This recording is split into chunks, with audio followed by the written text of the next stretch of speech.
Hello, everyone, and welcome back to yet another political episode. So, we got some news that's kind of mounting, and this is big news. And this is news that could potentially save the GOP from possibly losing this election because we got to give the Democrats good credit because Democrats, they're united. They are united on one issue, and that is from stopping Donald Trump. And because they don't like Trump and they're going to stop him. So they have a common issue, they unite on it, and they pick a candidate together.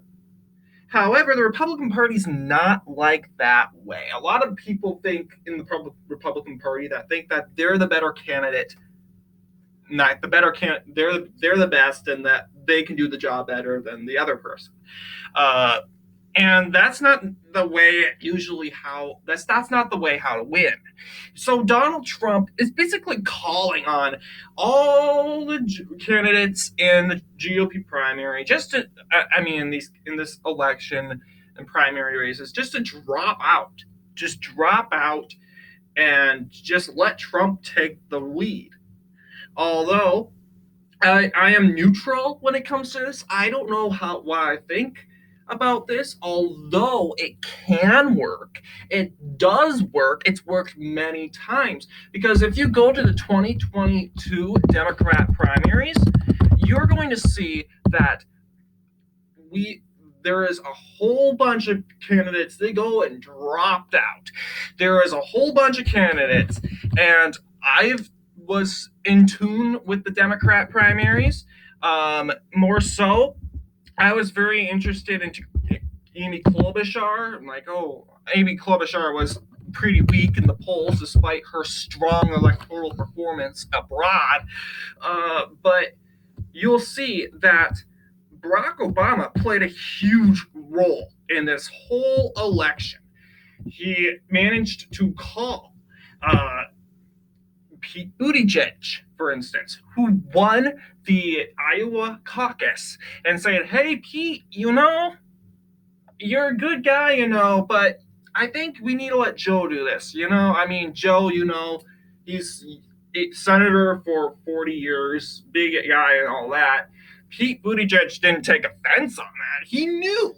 He literally lost a Secretary of State, I believe, election in Indiana. And he couldn't even get into state government. He is literally in city government. So he dropped out.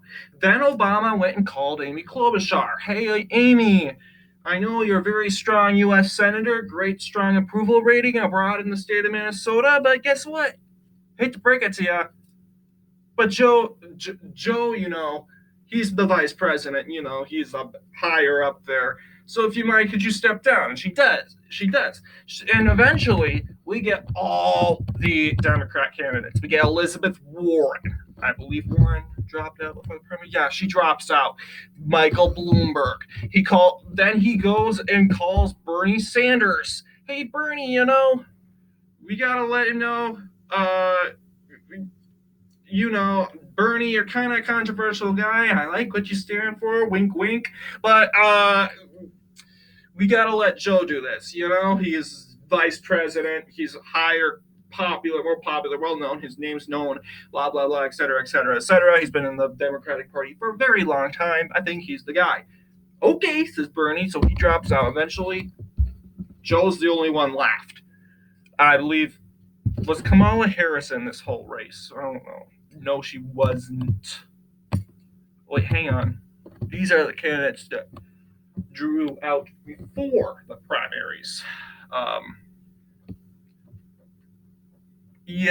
Cory Booker, Marianne Williamson. Yep, Kamala Harris for the people. Yes, she joined the race, but dropped out. Steve Bullock, Joe Sestak, Wayne Nassam. Beto O'Rourke. Definitely these people didn't stand a chance. Obama definitely talked to these people. He definitely talked to them and said, "Hey, yo, yeah, you guys can you drop out and let Joe take the ring?" And they did eventually. So, uh, despite Trump's plan, their polls have changed in July. Biden won a poll in Michigan, and Biden managed to win a poll in Arizona, thus said, flipping Arizona from red to blue.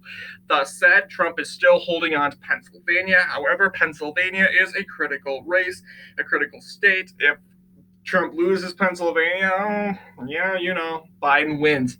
And he serves for 4 more years. Once again, it really depends. Yes, Trump can win, definitely. January 6th sure is going to hurt him a little bit, but but we got to remember that Democrats are very lukewarm when it comes to Joe Biden. They can care less if he wins. I mean, they don't really care if Biden wins. They care more that if Trump loses. So that's what they're I don't necessarily think it's a win for them.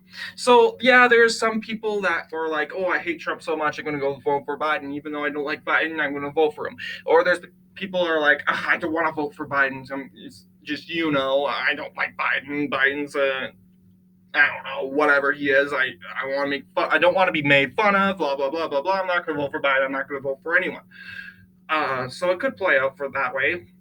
Ultimately, a huge majority does not want a Trump Biden rematch, and I can understand why.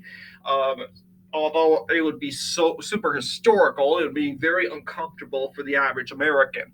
So, yes, uh, I think it's time for Republicans to kind of come together and figure out who is really going to be the nominee. Is it going to be Trump or Vivek or Ron DeSantis?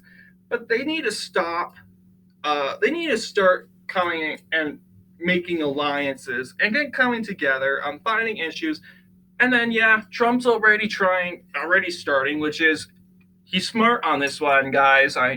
For you anti-Trumpers out there, I want you to talk. I want you to hear me out, please. He's being smart right now. He's pulling a Barack Obama. He's trying to pull a Barack Obama. Ultimately, he's doing it way before the primaries, which is a smart move. But then again, anyway, what do you guys think here? Anyway, thank you all for watching this video. I'll see you guys in the next episode.